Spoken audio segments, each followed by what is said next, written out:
Hey, what's going on, nation? Today I'm going to share with you some advice on how to build big biceps naturally. Now, I do want to say something really quick. Well, first of all, this is the third installment in this video series. The first video was a chest video. The second video was one on how to build a big back. I'll post links to those down in the info section below. But on the back video, a lot of you guys thought the reason why the title says, "Because I'm not a fake natty lying scumbag," was because I was upset that people said that I was taking steroids or that I had started juicing in my video where I was talking about how I started doing my new type of training called Cheat and Recover.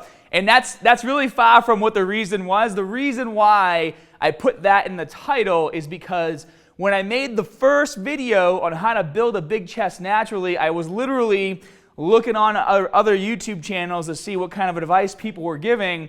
And all I was seeing was dudes that were like basically my size, maybe 10 pounds bigger, clearly juiced up, giving the shittiest advice on how to build muscle, and they would put naturally in their titles. And I got so fed up with it. That's why I made my title a little bit more aggressive, because at the end of the day, like, you guys are trying to reach your goals, you're trying to build muscle, you're trying to go to the gym with a plan and a plan that's going to work. And unfortunately, YouTube has become a place that's so oversaturated with utter bullshit that it's really hard for you guys to find advice that works. And so that's where the hostility comes in the title. It's not because I care what people are thinking about me. It's because I care about you guys, and I'm just getting sick and tired of all the bullshit that's been coming out lately. So I'm always going to try to be as transparent as possible with you guys. So any advice you get from me is for a natural athlete, and if you're not natural, it just means it's going to work 10 times better for you. It's not like you can't take the same advice, but that's the story behind the title. Moving on, back to those biceps. So first things first, guys, a lot of you guys are going to ask, when should I train my biceps? Should I have an arms day, or should I train my biceps when I do my back? Personally, I think the best time for you to train your biceps is going to be on a day where you're training back as well, if you're doing these types of bodybuilding splits. Now, obviously, if you're doing like an upper body day or a lower body day, you're doing a little bit of everything, so it doesn't really matter. But if you're doing a bodybuilding split where you like to train biceps and triceps on one day or back and biceps on one day, my advice to you is to train your biceps after your back, because you're already basically pre-exhausting your biceps during all the back exercises, especially if you're incorporating my Cheat and Recover method. Now, you have to understand, a lot of people say, well, I can't lift as much weight if I do back first when I do my bicep training. Guys, you're not strength training, okay? You're not trying to increase your strength in all your bicep exercises. You're trying to build muscle by working with overloading and volume. So if you've already pre-exhausted your biceps from doing your back workout, that's a good thing. If you're grabbing weight and you can't do the same weight on every single set and you're still pushing it to the limit, that basically means you've done what you've set out to do, destroy the muscle. If you could lift the same weight or for the same amount of reps, or if you could increase the weight 5 pounds on every single set that you do, then you started off way too light and you basically wasted a few sets. Or you're not training intense enough, and that's why you're always able to hit the same rep ranges with the same weight. It should get difficult, okay? That is what makes a good bicep workout. Now, what I like to do for my bicep workouts is at least 3 exercises, and I'll explain to you why. Obviously, the biceps are made up of 2 heads, the long head and the short head, the long head being the outside, the short head being the inside. Now, the reason why I say 3 exercises is because I also like to do movements that target the brachialis, which is this muscle that sits in between the bicep and the tricep. And when you flex like this, that muscle, as it gets bigger and bigger, starts to push the long head higher, which is going to help improve the peak of your biceps. So with that being said, I'm going to be showing you guys some exercises today and how to properly do them. One more thing before we get to the exercises, guys. You really need to learn how to brace your core when you do a bicep workout. Believe it or not, if you're not keeping your core tight, you run the risk of falling into spinal flexion when you do your curls. So if you're doing a lot of weight and you bring the barbell up to here, when you bring it down, if you're falling forward like this, it's because you're not bracing your core properly. You will always have a much stronger bicep curl if you keep this as tight as possible. So just like if you were to do a deadlift or you were to do a squat, before you do a really heavy curl that's going to put a lot of pressure on your core, take in a breath, keep your core tight, and then perform the movement. And don't breathe the air out to reset your breath until you get back down to the bottom. Keeping that air in is going to help you have the power to come up, and then keeping that air and keeping your core tight is going to help you stabilize on the way down so you don't fall into spinal flexion. The first exercise you guys are going to do is going to be a neutral grip barbell bicep curl. And the reason why we're using a neutral grip is because that's going to place equal emphasis on the long head and short head of the biceps. It's going to place you also in the strongest position to curl the most amount of weight possible. And because we're going to be utilizing my cheat and recover method when doing this workout, I want you guys to be able to overload in the negative as much as you can on every exercise. So really quick, if you're not familiar with cheat and recover, basically what we're going to do is 8 cheat repetitions. You can have a spotter help you if you want and have your spotter bring the weight to the top of the movement on each curl, or you can use a bit of momentum to kind of thrust the weight up, then reposition and do the negative on your own. And you'll see that in a second. The reason why we're doing this is because by overloading in the eccentric portion of the movement, we're going to be able to get a lot more muscle damage from every single exercise that we do, which is going to equal more muscle growth later. And then the recover reps are exactly what the title says. It's the recover, so we're doing proper form on the way up and on the way down in every exercise. And because we've done the cheat reps and we've overloaded the biceps a lot, we've basically pre-exhausted them to make the concentric phase of the recover set be a lot more beneficial for you. And you'll see that really quick. So the first exercise, you're going to get a neutral grip, just like this.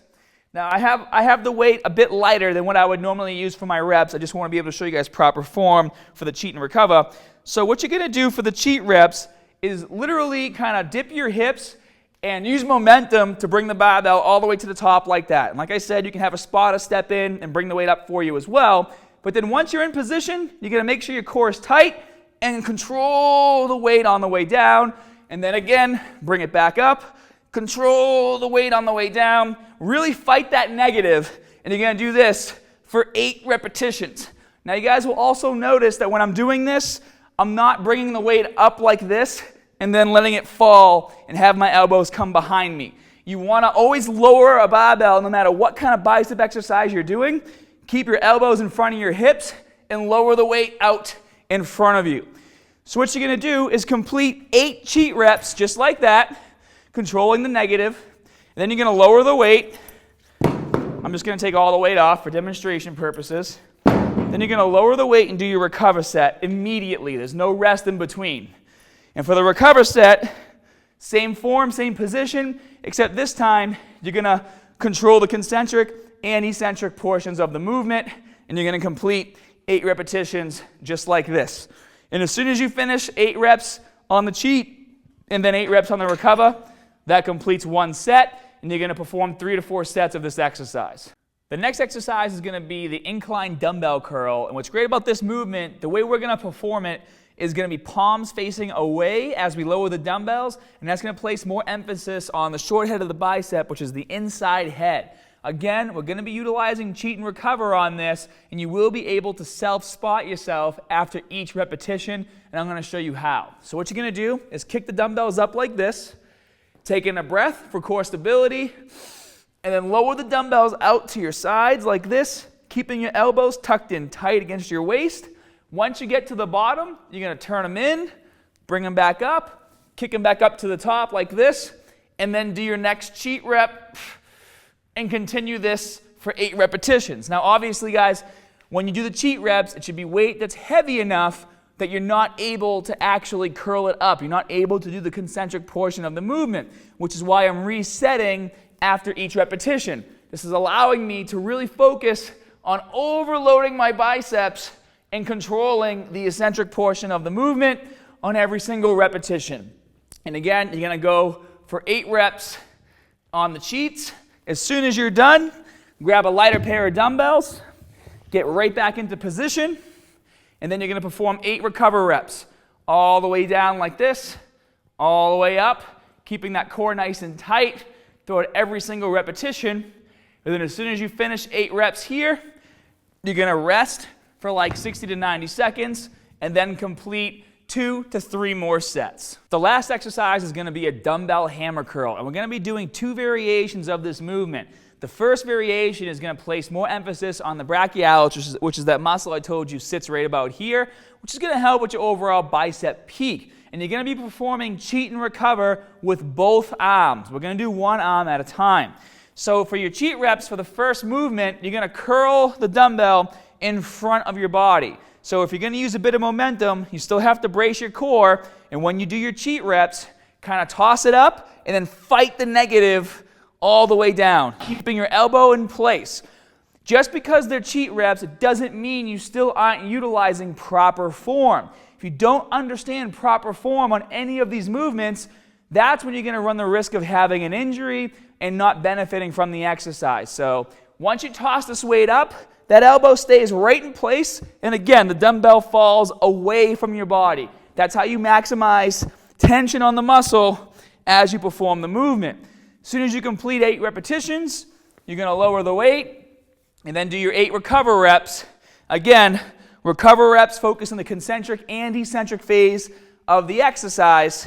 Then as soon as you finish one side, you're going to grab the heavy dumbbell and then perform cheat and recover on the other arm. And then once you finish all those reps, that completes one set. So you're going to do 2 sets just like this, curling the dumbbell in front of your body, placing more emphasis on the brachialis.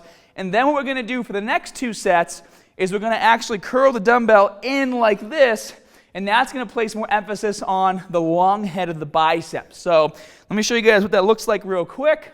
To perform cheat and recover for the next 2 sets, so sets 1 and 2 in front, sets 3 and 4 is going to be to the side.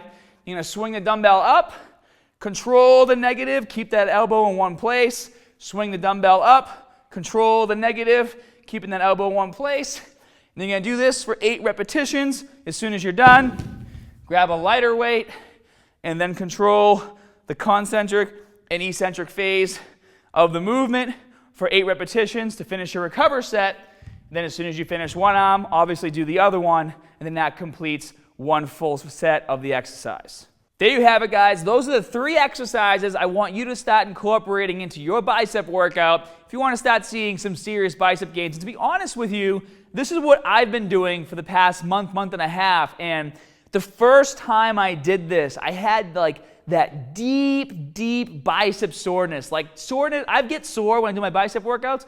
When I did cheat and recover on every single exercise like I just showed you, I got that like super deep bicep soreness where I couldn't even really do this and flex for like 4 or 5 days. Now granted, soreness isn't the only indicator of muscle growth, but it feels great. And we all like to feel sore. It's definitely going to let us know that we're doing something right. So it's intense. So make sure when you do it, you're doing 3 to 4 sets per exercise. You're resting like 60 seconds to 90 seconds max in between sets and exercises. And one more thing, if you're a beginner, I don't recommend doing the cheat and recover just yet. If anything, instead of doing cheat and recover, I just want you guys to do a simple drop set. So what you're going to do is lift as heavy as you can with proper form through the concentric and eccentric phase of every repetition for 8 reps. As soon as you finish those 8 reps, you're going to drop the weight down and then do another 8 repetitions with as much weight as you can, and that's going to be your drop set for every single movement. So you're doing the same exercises,